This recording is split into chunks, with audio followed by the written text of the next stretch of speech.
Now at noon, immigrant rights activists are holding a day-long demonstration to show the importance of immigrants for the local economy. Thanks for joining us for the KTLA 5 News at noon. I'm Glenn Walker. And I'm Lou Parker. The demonstrators are also protesting against ICE roundups. And they're calling for a boycott of some businesses that were at the center of recent immigration enforcement. KTLA 5's Alina Abovian now at MacArthur Park near downtown LA with more. Alina? Hi, Lou and Glenn. Good afternoon. That's right. We're here in MacArthur Park, and this is where they gathered starting at 5 this morning. Now, you mentioned boycotting certain businesses.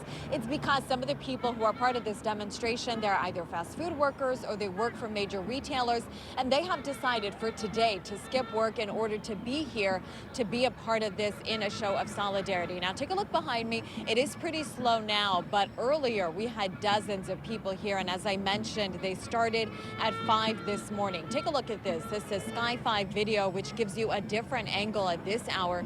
You can see they are marching. They're going around the park, but eventually later today, there will be a caravan of people who are participating in this demonstration, and they plan to end up in downtown Los Angeles at the detention center there.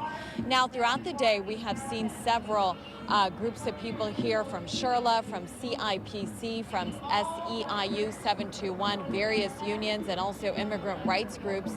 And throughout the day, they will be essentially speaking to raise awareness, to show the community that the undocumented immigrant community in Los Angeles makes up the fabric of Los Angeles. They contribute to the economy, and this is the message they say they want to get out there today: to stop the ICE raids, not the expansion of private detention centers.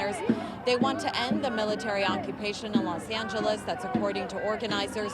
Additionally, for local law enforcement to stop collaborating with ICE. And this is, in their own words, how they see the situation here in Los Angeles. Organizers say the boycott aims to show the economic influence of immigrant communities.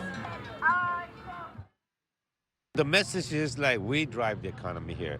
The people they're targeting, the working people, mothers, fathers, brothers, sisters, they're the ones, we're the ones that keep this economy going. This is an immigrant community.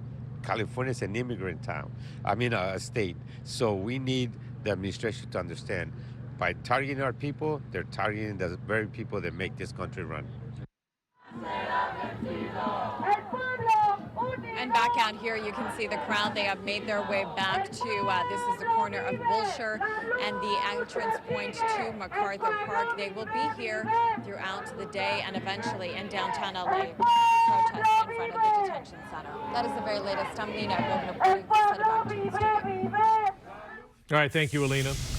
A warning from authorities: a man wanted for murder in Washington State could be on the run in our area. The suspect's car has been found in a local neighborhood, and Lauren Lister is live in Calabasas with the developing details. Hi, Lauren.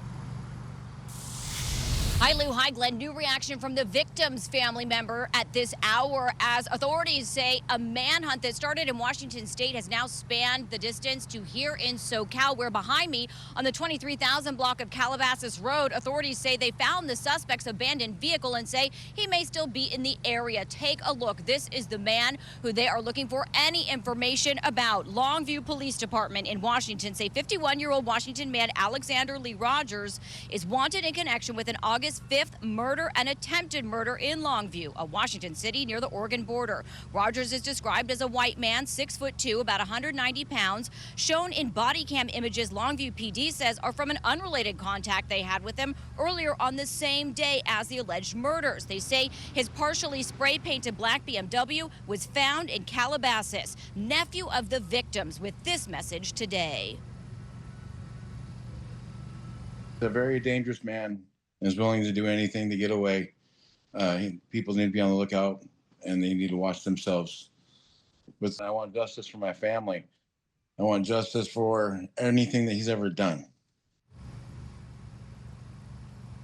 Police say Rogers is wanted in the killing of this woman, Dawn Peters, 64, of Longview, and attempted murder of her brother-in-law, Andrew Peters, 73. Loved ones tell me they were stabbed in their own home, where I'm told Dawn's husband and father also reside. Family is searching for answers as to what would motivate this heinous attack, telling me no one ever said a bad thing about Dawn, a cancer survivor and caretaker for multiple family members with health problems. They say the suspect had worked as a handyman for the family.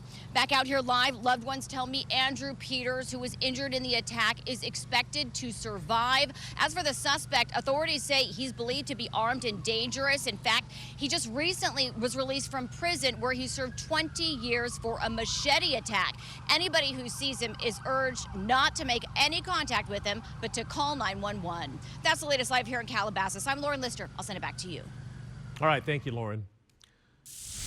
Responding to an emergency in less than 2 minutes. That is the idea behind a new first responder drone program launched by Huntington Beach Police. KTLA5's Orange County Bureau Chief Chip Yost gets a first-hand look at how it works. He's live now in Huntington Beach with the details. Chip.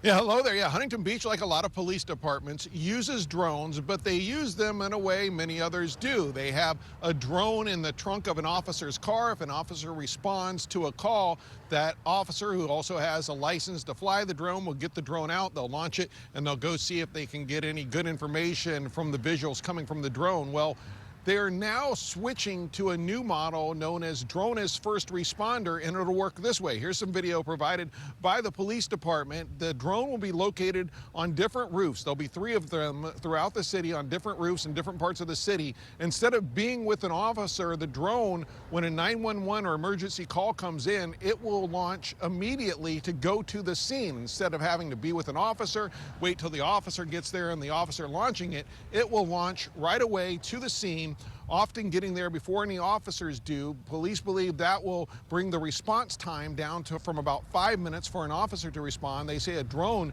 would be able to get to a scene in about 2 minutes and give them valuable information about what's going on at that scene. Say if there's a suspect that's armed with a gun, the drone can see that before the officers get there and give them that information. They're going to be launching this program in a little bit. It does come with some concerns, though. It's been used in other parts of the country. The department says, though, it tries to address some of those privacy concerns in its policy. When we're flying the drone responding to calls, we're only going to record when we're seeing something of evidentiary value. If there's no evidentiary value, we're not going to record it.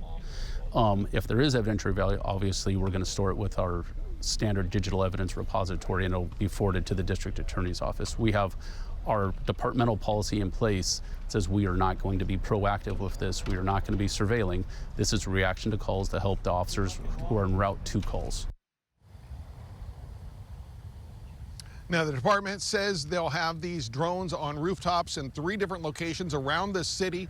It's going to cost about $500,000. They say that'll be paid off over a period of about 5 years. That includes the equipment that they're purchasing with all of this, and they say it should get started. This Drone as First Responder program should get started here in the city in about 2 weeks. For now, reporting here in Huntington Beach, I'm Chip Yost, KTLA 5 News. Chip, thank you.